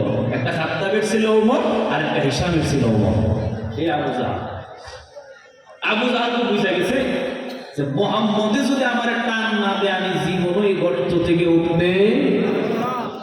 কষ্ট হইতেছে মনে, শেষ করে দিব? কষ্ট লাগতেছে আপনাদের? এবার আবু জাহাল বুঝে গেছে আমার ভাতিজা যদি আমার না টান দেয় মরতে হবে। কারণ হ্যাঁ, নবী যে সত্য আগে বহু সে পাইছে, কত আসার পাইছে, কত নিদর্শন পাইছে, কিন্তু এরপরও নবীরে নিজের দাম্ভিকতার কারণে নবী মানে নাই। অনেক এখন আছে অহংকারীর কারণে কত আল্লাহর বান্দারা যে জাহান্নামে যাবে হিসাব নাই। লা ইয়াদখুলুল জান্নাতা মান কানা ফি কলবিহি মিসকালা যাররাতিন মিন কিবর। যারা পরিমাণ অহংকার ভিতরে থাকলে সে বান্দা জান্নাতে যাবে। জোরে বলেন যাবে। আবু জাহাল একদিন ঘোড়ার উপরে সওয়ার হইয়া বাড়ির দিকে যায়। আমার নবী হইছে ছোটবেলা নবী আমার ওই যে রাস্তার কিনারায় বসা আবু জাহাল নবীর এই হালতে দেখার পরে এবার বলতেছেন বাতিটা মুহাম্মদ তুমি কেন এই সন্ধ্যাবেলা তুমি এই জায়গাতে বসে বসে কার জন্য অপেক্ষা করো তাড়াতাড়ি তুমি আমার বাহনে উঠো বাড়িতে চলে যায় না হয় একটু করে জঙ্গল থেকে বাঘ আসবে তোমার খেয়ে ফেলবে আবু জাহালের ধারণা আমার নবীর বাঘে খাবে আপনাদের ধারণা কি আপনাদের ধারণা পিছনে বলেন বাঘে খাবে আমার নবীর আবু জাহাল বলেন বাড়িতে উঠো না হয় বাঘে তোমার খেয়ে ফেলবে নবী কয় না না চাচা আমি বাড়িতে যাব না আমার বাবা নাই বাবা হারানোর দুঃখে আমি কান্নাকাটি করি আবু জাহাল বুঝাইয়া বুঝাইয়া নবীরে কয় বাতিজা উঠো আমার বাহনে তুমি ওঠো তোমারে নিয়ে বাড়ি যাবো আবু জাহাল বাহনের সামনে বসে নবীর পিছনে বসায় যে বাহনের উপরে আবু জাহাল আবু জাহাল সামনে আমার নবী আবু জাহাল সামনে আমার নবী পিছনে পাও দুইটা পা সামনে এভাবে মাটির ভিতরে ঢুকে গেছে আল্লাহ আরো জোরে আরো জোরে আওয়াজ হয় না মন মতো জোরে জোরে দুইটা পা হাত ঢুকাইয়া দিছে আবু জাহাল আঘাত করে আর বলে তুমি সামনে যাও না না বুবা জিনিস কথা বলতে পারে না সামনে যায় না আল্লাহ জবাব তুলে দিলেন বাহনে বার বলেন আবু জাহাল আমি কেমনে সামনে যাব তুমি সামনে বসে তুমি গাড়ির পিছনে বসাইছ জানোনি তিনি আর কেউ না রাহমাতুল লিল আলামিন যতক্ষণ পর্যন্ত তোমার বাতিদারে সামনে না বসাইবা আমারে মারতে মারতে চাবুক দিতে দিতে যদি মেরেও ফেল আমি আল্লাহর কসম একটা কদম সামনে পারব না আরো মহব্বতে বলেন জোরে বলেন আবু জাহাল তো বলতে গেল আমার ভাতিজা তুমি আমারে না টানলে আমি গর্ত থেকে উঠতে পারবো না গর্তে কিন্তু বইরা রয়েছে মনে আছে নি ওই বেড়েছে আর গর্তে ওঠানোর দরকার নাই এখন আর মেরে গর্ত থেকে আমরা উঠাবো এবার নবীর নাম দিলেন ও ভাতিজা আমার আমি তো তোমার চাচা হই আমার উঠে গেল যদি উঠতে পারি আমি তোমার হাতে কালেমা পড়ে মুসলমান হব সুবহানাল্লাহ কয়ার বেজার লাগে আসলে কয়েন না দরকার নাই কারণ আমরা তো জানি না আবু জাহাল জান্নাতি না জাহান্নামী জান্নাতি না জাহান্নামী আবু জাহাল ভিতরে তো শয়তানি আমার নবীর কাছে আসার পরে বলে ভাতিজা আমার হাতটা ধরে উঠাও আমি ওইটাই তোমার হাতে দেরি নেই কালেমা পড়ে এবার নবী বিসমিল্লাহ বলে হাতটা ঢুকায় আমার নবীর ক্ষমতা আসেনি আরো জোরে আছে না নাই বিসমিল্লাহ বলে যখন হাতটা ঢুকায় এবার আবু জাহাল আগে হাত নাগাল পাইতো না এখন নাগাল পাইয়া রশি ধরে উপরে উঠে গেছে উঠার পরে কয় মুহাম্মদ তোমার জাদু এতদিন একটা জমিন নিয়ে ঘুরে কিন্তু না না তোমার জাদু এত প্রখর তোমার জাদু এখন মাটির নিচেও চলে গেছে নাউজুবিল্লাহ কয় না আরো জোরে আরো জোরে আবু জাহাল জান্নাতের বড় কালেমা পড়ে নাই একটা বড় ইয়ামাত থেকে জাদুকর আবু জাহাল ভাড়া করলেন ভাড়া করার পরে তার নাম ছিল জামাল নবীর কাছে নিয়ে গেলেন আর বললেন ও জাদুকর তুমি যা চাইবা বিনিময় তোমার আমি দেব তোমার কাজ হলো আমার ভাতিজা মুহাম্মদ যা পরে কি পরে করতে বানায় পরে কি পরে যেটাই করে এটা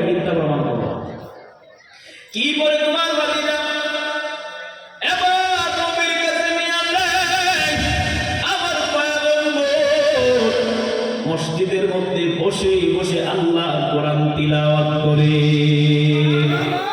আর জোরে কয় না, আর মহব্বতে।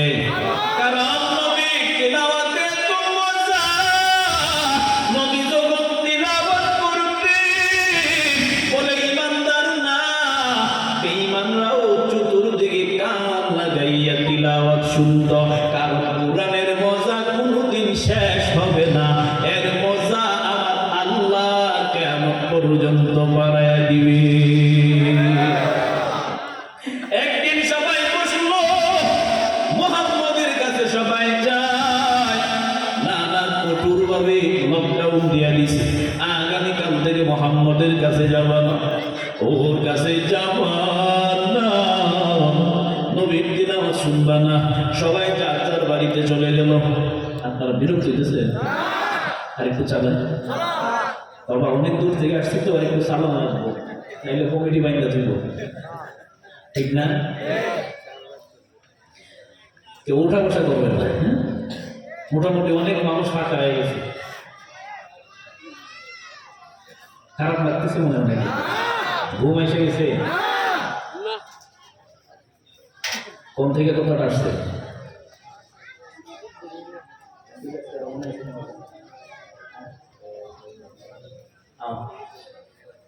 নবী যখন তিলাওয়াত করতে চতুর্দিকে সবাই তিলাওয়াত শুনত। একদিন লকডাউন দিছে, আগামীকাল থেকে মুহাম্মদের তিলাওয়াত কেউ শুনবা না। সবাই যার যার বাড়িতে যায়। যাওয়ার পর সবার মনে একটাই কথা, আজকে কঠিন ভাবে লকডাউন দিছে, আর কি দাঁড়ানো আছে, রাস্তায় বেরোনো যাবে না, কেউ যেহেতু যাবে না, আমি একা একা যাই। ইয়া মুহাম্মদের ওই তিলাওয়াতটা শুনে আসি। একজন একজন করে সবার মনে যখন এই কথা উদয় হয়, নবী তিলাওয়াত করে সময়ের ব্যবধানে তাকাইয়া দেখে যত বেঈমান ছিল সবাই আবার হাজির হয়ে গেছে। জামাল জাদুকরকে বাধা করলেন, আমার বাতিলা কি করে, ওইটা তুমি মিথ্যা প্রমাণ করবা। কি প্রমাণ করবে মিথ্যা? জামালকে নিয়ে নবীর কাছে যায়। নবী আমার মসজিদে নববীতে তিলাওয়াত করে, তিলাওয়াত করার পরে জামাল গিয়া তিলাওয়াতটা শুনছে, মনোযোগ দিয়া শুনে আবু জাহাল কয়, তোমারে আল্লাহ বলে মিথ্যা প্রমাণ করবা, তুমি কি আমার মন দিয়ে শুনতেছ? এবার বলে আবু জাহাল, এটা সাধারণ কোনো কিতাব না, এটা সাধারণ নিজের থেকে বানায় জাদু করে কোনো কথা না, এটা সাধারণ কোনো মানুষ হইতে পারে না। আমার নবী আওয়াজ টের পাইয়া তিলাওয়াত বন্ধ করে দিছে। জামান বলে, ও মুহাম্মদ, তুমি তিলাওয়াত বন্ধ করবা না, তুমি তোমার তিলাওয়াত চালাইয়া যাও। বলেন আল্লাহু আকবার। আনছে প্রমাণ করবে নবী মিথ্যা, কোরআনটা মিথ্যা, জাদুঘরের কথা। জামান নবী যখন তিলাওয়াত বন্ধ করে দেয়, জামান তিলাওয়াত শুনতে শুনতে কোরআনের ভক্ত হয়ে গেল, নবীজির বড় পাগল হয়ে গেল। এবার বলেন, মুহাম্মদ, তুমি এবার তিলাওয়াত করো আর না করো, তুমি একটা কাজ করো, আমি সিদ্ধান্ত নিলাম, তুমি আমার এই মুহূর্তে জায়গায় কালেমা পড়াইয়া মুসলমান বানায়া দাও। এরে আল্লাহর গোলাম, আমার নবী দ্বীনের জন্য, উম্মতের হেদায়েতের জন্য আল্লাহর কাছে কান্নাকাটি করেছে। নবী আমার আল্লাহর কাছে সবসময় উম্মত বলে কান্নাকাটি করে উম্মতের নাজাতের জন্য চেষ্টা করেছে। এখন যে নবী আমি ঘুমাই, বিষয়টা কিন্তু এমনও না। এখনো নবী মদিনায় শুইয়া শুইয়া উম্মতের মায়ায় কাঁদে। ও উম্মত, আজকে নবীর চিনলা না, নবীর আদর্শ মানলা না, নবী আজকে আদর করে তোমরা চিনতে পারলে না। যেই নবী এত কষ্ট করে করে 63 বছর উম্মতের মায়ায় কাটাইয়া দিছে, আজকে সেই নবীর মহব্বত তোমার নাই, ভালোবাসা নাই, মহব্বত তোমার কাছে কোনো কিছুই নাই। টাকা পয়সার মালিক বানাইয়া দিছে, তুমি ঘোরার জন্য লন্ডনে যাও, আমি দেশে যাও, একবারও কি আমার নবীর রওজা জিয়ারতের কথা মনে পড়লো না? নবী বলেন, ও উম্মত শোনো, কেউ যদি আমার কবর জিয়ারত করে, মান যারা কবরি ওয়াজাবাত লাহু শাফাআতি, পয়গম্বর বলে আমার কবর কেউ জিয়ারত করলো, তার শাফাআতের দায়িত্ব আমি নবী, তার জিম্মাদারি নিয়ে জান্নাতের শাফাআত জারি হয়ে যাব। সেই নবীর দেশে যাও না, নবীর মহব্বত এখন আমার সিনায় নেই, আমাদের অন্তরে নেই, নবীর অনুসরণ নাই, নবীর মহব্বত ভালোবাসা তোমার আমার সিনায় নাই। তুমি না চাইলেও কি হবে, সিনায় না থাকলেও কি হবে? কত আল্লাহর মনে বড় তামান্না, আমি জীবনে একবারও যদি হয় সুন্দর কাবা ও নবীজির রওজা জিয়ারত করব, এমন তামান্না কার কার মনে আছে? হাত উঠাও। হয় নাই? সবাই উঠায় নাই? নারায় তাকবীর। মদিনায় যাওয়ার ইচ্ছা আছে না নাই? আল্লাহ আমাদের সকলকে আপনি নবীর রওজা খানায় কাবা জিয়ারত করার তৌফিক দান করো। আরো জোরে বলো। হয় নাই? সবাই বলেন। নবীর মহব্বতে অন্তরে মহব্বত ধারণ করে, নবীর মহব্বতে সকলেই নবীর শানে বলেন, মনে বড় আশা ছিল যাব মদিনায়। নবীর মহব্বতে সবাই মনে বড় আশা ছিল সালাম আমি করব গিয়ে, সালাম আমি নবীর রওজা,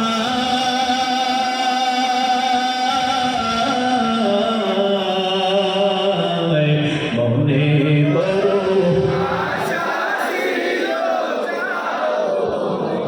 এই আওয়াজে হবে না, আওয়াজে হবে না, আরো মহব্বতে মনে বড়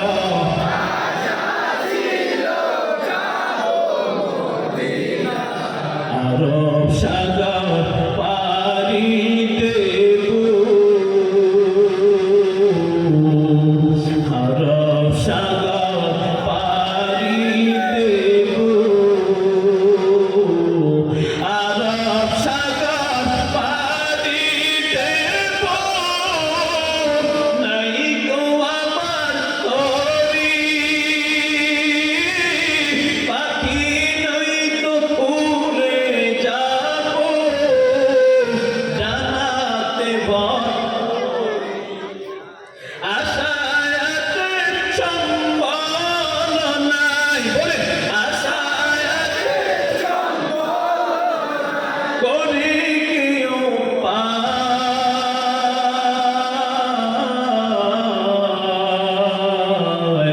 মনে বড়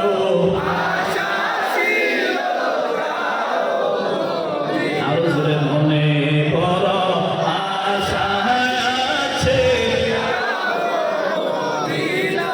সালাম আমি করব গিয়ে, সালাম আমি নবীর রওজা,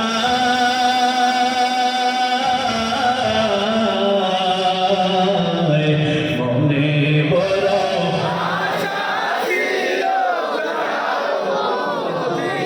আল্লাহ আমাদের সকলকে নবীজির রওজা জিয়ারতের তৌফিক দান করেন। আরো জোরে সবার ইচ্ছা আসেনি? হ্যাঁ বলেন, ইচ্ছা আসেনি? যারা দাঁড়িয়ে আছেন ইচ্ছা আসেনি? হাত উঠাও, হাত উঠাও, নারায়ে তাকবীর। আল্লাহ আমাদের সকলকে যাওয়ার তৌফিক দান করুন, বলেন আমিন। একজন তাওবি আসিল গো সোনার মদিনায়, সবাই মহব্বতে একজন তাওবি আসিল গো, যার প্রেমেতে মজনু হলো, যার প্রেমেতে মজনু হলো, তার নাম জাহাই, একজন তাওবি আসিল গো, আর মহব্বত আগের মতো একজন তাওবি আসিল গো, যাহার আগমনের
সিনায় ধারণ করে করে জমিনে চলে। তোমার মতো কত বান্দা হেদায়েত প্রাপ্ত হয়ে গেছে, নবীর রাস্তায় চলে, নবীর তরিকায় চলে, কত আল্লাহর বান্দা হেদায়েত প্রাপ্ত হয়ে গেছে। কত মানুষ স্কুলে পড়ে, কলেজে পড়ে, ভার্সিটিতে পড়ে, কৃষিকাজ করে, ওই যে নদীতে মাছ ধরে, রিক্সা চালায়, ভ্যান চালায়, দিনের লাইনে দুনিয়ার লাইনে চলে। আবার বান্দা দিনের লাইনেও চলে, নামাজ পড়ে সুন্নতের দাঁড়িয়ে আছে, লম্বা জামা পরে পাগড়ি পরে। এমন আল্লাহর বান্দা মিথ্যা বলার দরকার নাই, সত্যি বলেন আছে না নাই? আবার জোরে বলেন আছে না নাই? তুমি কেন পারবা না রে যুবক? আল্লাহ যদি বলেন আমার বান্দা পারলো, তুমি কেন পারলা না? কি জবাব দিবা? কোনো জবাব নাই। তুমি স্কুলে পড়ো পড়ো, কলেজে পড়ো পড়ো, ভার্সিটিতে পড়ো পড়ো, চাকরি করো করো, ইসলাম সব কিছুর অনুমোদন দেয়। তুমি যেখানেই থাকো, ওখান থেকেও তো আমার মাওলার কথা আগ্রায় ধরা যায়, ঠিক কিনা? তুমি স্কুল মে কলেজ মে পড়ো, कुछ नहीं नुकसान। तुम स्कूल में कॉलेज में पढ़ो, कुछ नहीं नुकसान। इस्लाम किताब मौजूद जब करो फरमान, इस्लाम किताब मौजूद जब करो फरमान। स्कूल में पढ़ कर जो कुरान भूल गया, कॉलेज में पढ़ कर जो कुरान छुड़ दिया, अफसोस आज़ाब ठिकाना है हाविया, अफसोस आज़ाब ठिकाना है हाविया। स्कूले पढ़ो पढ़ो, कलेजे पढ़ो पढ़ो, সেখানে বাংলা চাকরি করো করো, যা কিছু করো করো, সেখান থেকেও তো আমার নবীর সুন্নতের মালাটা গলায় লাগানো যায়। আর কত দাড়ি কামাইয়া নবীর কষ্ট দিবারে যুবক, আর কত আমার নবীর সুন্নতের মালাটারে বৃদ্ধাঙ্গুলি দেখাইবা। ওই দিন বাঁচবা, ওই দিন থাকবা জানা নাই। এমন কোনো দিন নাই, এমন কোনো দিন নাই মানুষ মরে না। ওখানে খবর মানুষ নাই। কেউ কাউরে হত্যা করে ফেলছে, না হয় অসুস্থ হয় মারা গেছে। ডানে বামে তাকাও, দেখো কত আল্লাহর বান্দারা নাই। কত বছর মাহফিল হয়েছে, বক্তা আসছে, এবছর মাহফিল হইতেছে, আমি আসলাম, আগামীতে হয়তো আরো একজন আসবে। বক্তা যাতে বক্তা আসবে, ডানে বামে তাকাও, মাহফিলের জায়গায় মাহফিল আছে, দেখো কত আল্লাহর বান্দারা দুনিয়া থেকে চলে গেছে। কোন দিন যেন তোমার আমার নামের পাশে লাশ শব্দটা যোগ হয়ে যায়। ওই দিন আসার আগে আগে বাবা নিজেকে সংশোধন করে নাও, নিজেকে আমলওয়ালা বানাও। খাঁটি একজন সুন্নির পরিচয় দিয়া মরার চেষ্টা করো। যদি কবরে শান্তি চাও, মাটির নিচে যদি শান্তি চাও, মাটির উপরে ভালো কাজ করো। যত ভালো কাজ করবা, মাটির নিচে তত পরিমাণে ভালো থাকবা। এই জন্য বাবা আল্লাহর কাছে জীবনের শেষ মাহফিল মনে করে আগামী বছর মাহফিল হবে, আমি পাবো কি পাবো কোনো গ্যারান্টি নাই। আমি থাকবো নাকি থাকবো না কোনো গ্যারান্টি নাই। এই জন্য আল্লাহর কাছে তুমি মাফ চাও। বুড়ারাও মরে, জওয়ানরাও মরে, আসার সিরিয়াল আছে, বাবা আসে, এরপরে সন্তান আসে, বড় ভাই আসে, এরপরে ছোট ভাই আসে, কিন্তু যাওয়ার বেলা কোনো সিরিয়াল নাই। বাবার আগে সন্তান যায়, বড় ভাইয়ের আগে ছোট ভাই যায়। কত আল্লাহর বান্দা এখানে হাজির, নিজ হাতে মা বাবার লাশ কবরে দাফন করেছে। কত বাবার এখানে হাজির, নিজ হাতে সন্তানের লাশ কবরে দাফন করেছে। আসার সিরিয়াল আছে, যাওয়ার কোনো সিরিয়াল। যদি সিরিয়াল থাকতো, ওই যে আমাদের সিলেটের সন্তান মুনতাহা অল্প বয়সে চলে যেত না, ও তো যেতে চায় না। মুনতাহারে ষড়যন্ত্র করে পাশের বাড়ির 2-3 মহিলা অল্প কিছু টাকার জন্য, কত সুন্দর ফুটফুটে চেহারা, মুনতাহারে নিয়ে কোথায় যেন ভুল করে ফেলছে। মা বাবার মনে বড় বেদনা, মা বাবা বড় কষ্টে আছে, কারণ সন্তানটা ছোট, সন্তান হয়ে গেছে, মা বাবার খানা নাই, ঘুম নাই, গোটা বাংলাদেশ ফেসবুকে ভাইরাল করে ফেলছে আর বলছে আমার সন্তান মুন্তাহারে যদি কেউ পেয়ে দাও অন্তত পক্ষে আমি তার 1 লক্ষ টাকা পুরস্কার দেব। সবাই সারা বাংলাদেশে ফেসবুকে ছাড়ে মুন্তাহার খবর নাই, সারা বাংলাদেশ খবর নাই, মুন্তাহা নাই, মুন্তাহারে খুঁজে পায় না, মুন্তাহারে কেমনে পাবে?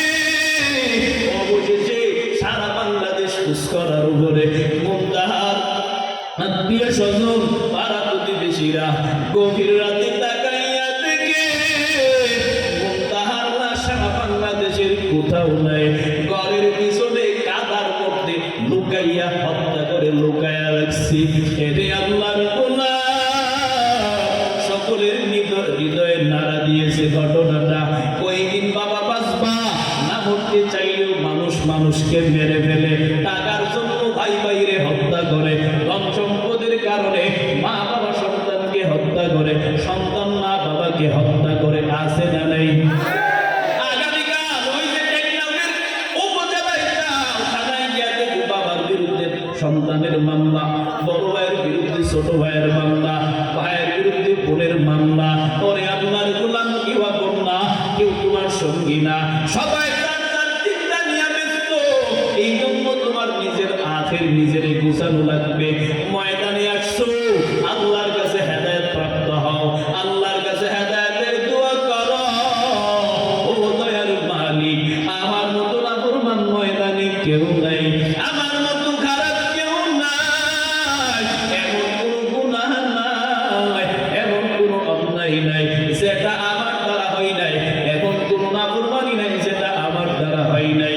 আয় আল্লাহ, আমি আমার জীবনের শেষ মাহফিল মনে করে আপনার কাছে ওয়াদা করে গেলাম, যতদিন বাঁচবো আর গুনাহ করব না, আর নাফরমানি করব না।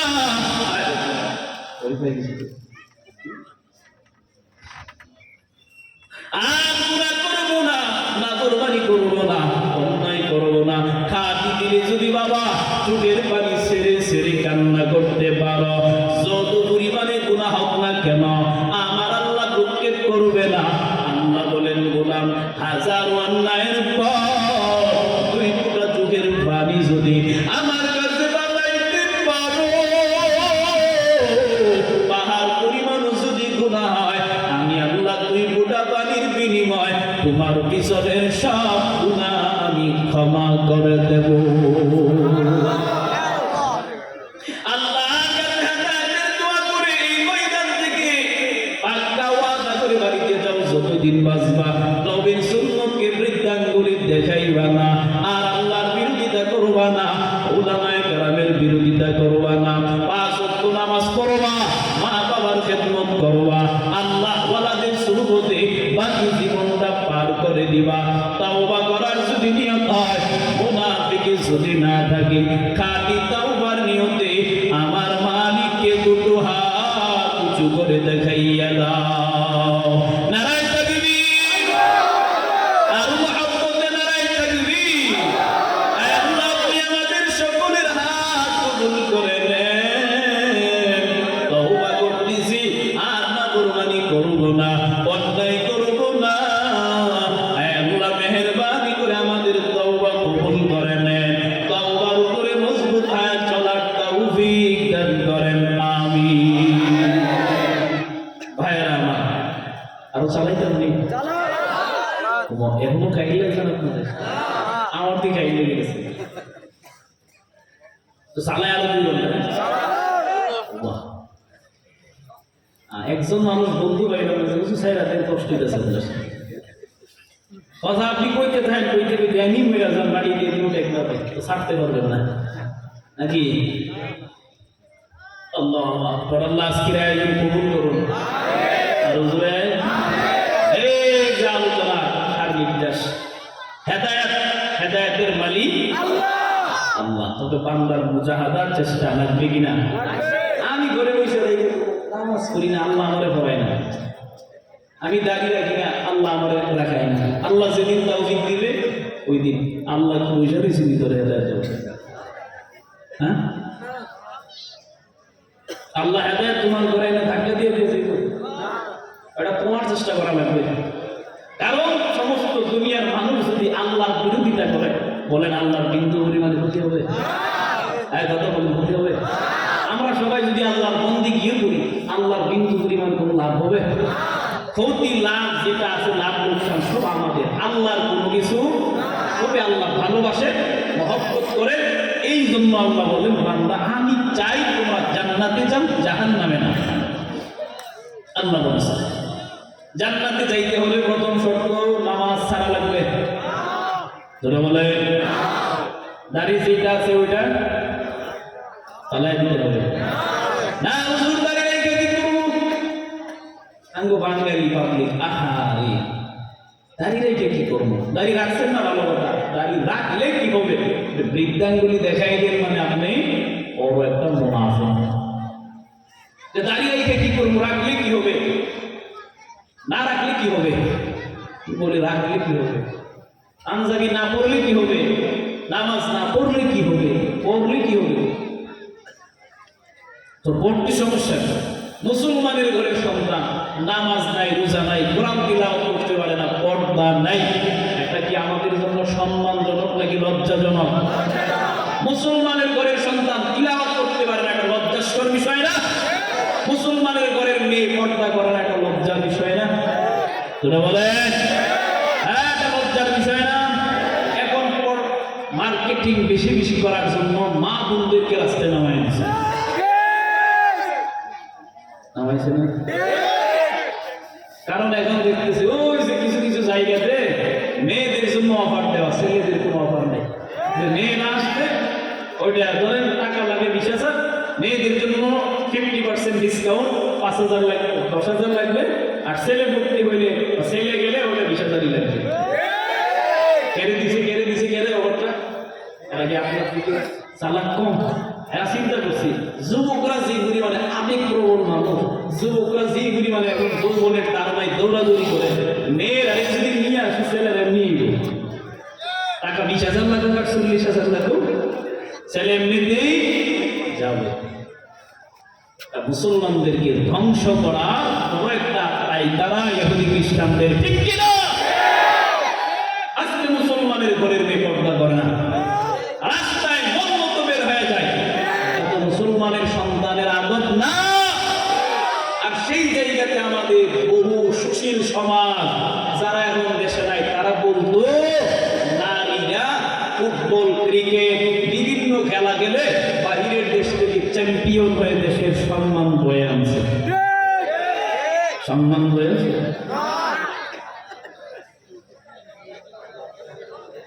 ওইদিকে তোমার দেশের সম্মান বাড়ছে, সারা পৃথিবীর মধ্যে কোরআনে হাফেজ যখন 1 নাম্বার হয়ে আছে, তোমাদের তো দেখি না কোনোদিন পোস্ট করতে।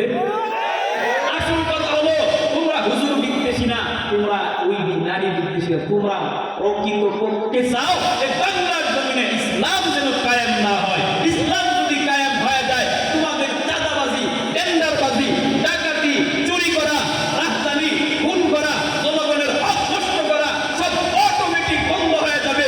এই জন্য তোমরা চাও বাংলাদেশ ইসলাম কায়েম না হোক। তোমরা ভালো করে কান খুলে শুনে নাও, যতদিন পর্যন্ত উলামায়ে আহলে হক দেওবন্দের সন্তানেরা জমিনে আছে, তাওহীদি জনতা যতদিন পর্যন্ত উলামায়ে কেরামের সাথে আছে, তোমরা কোনোদিন এই বাংলাদেশ থেকে ইসলাম নামক ধর্মটাকে মুছে দিতে হাজারো চেষ্টা করলে পারবে না, বরং বাংলার জনগণ জুতা দিয়া তোমাদেরকে ফেলে তারা করবে।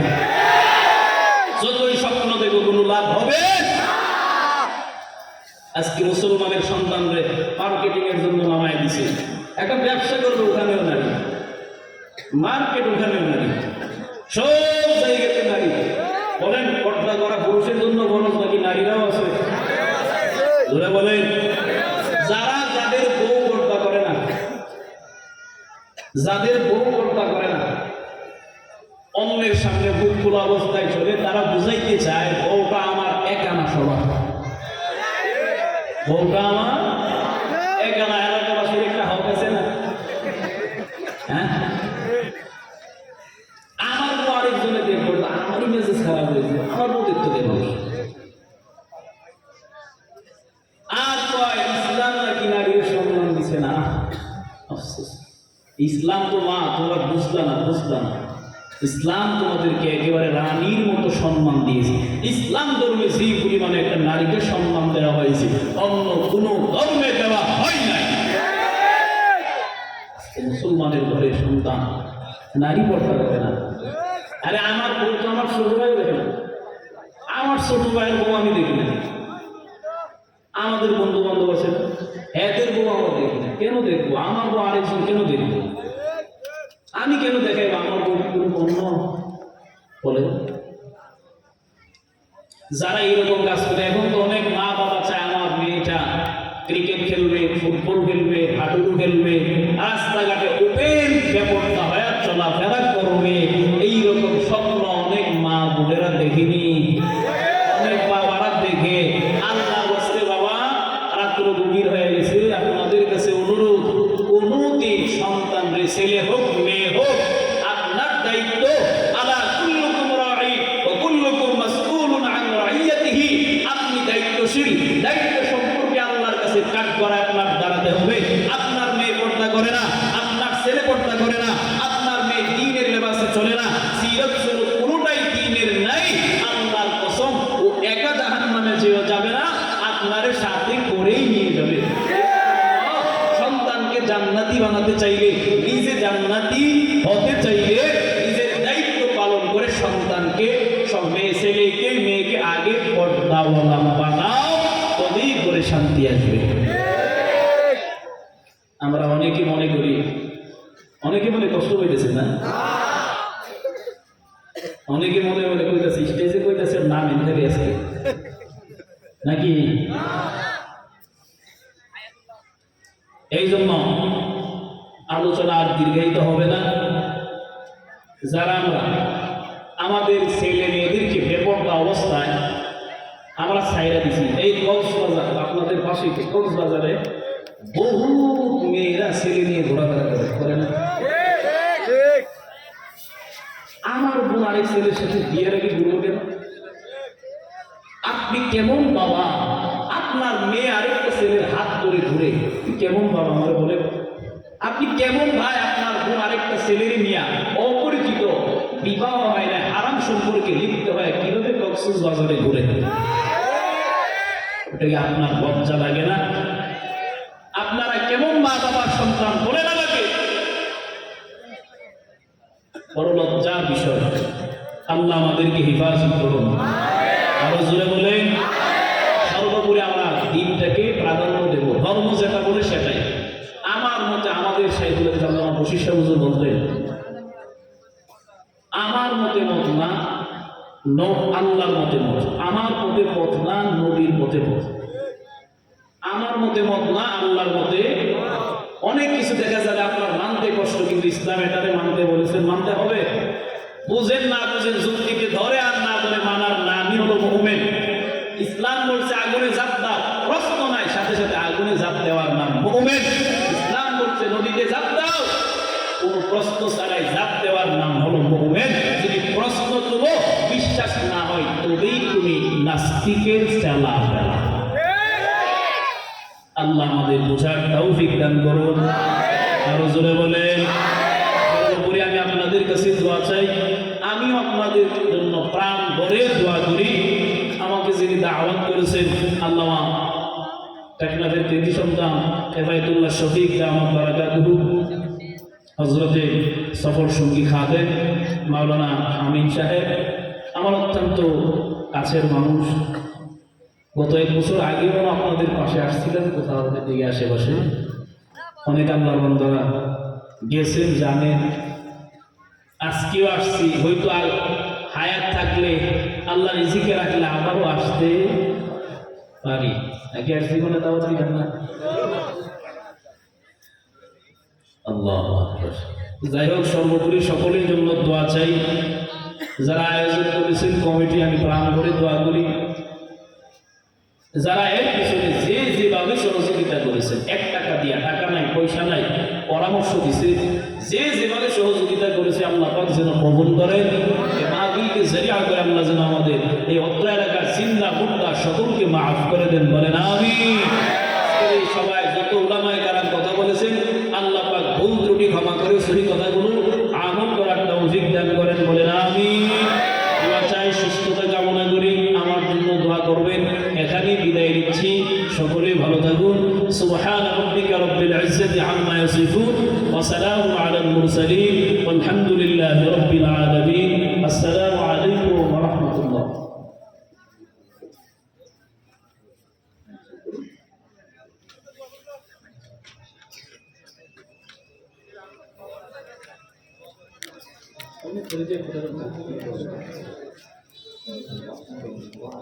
দরুদ শরীফ পড়ি।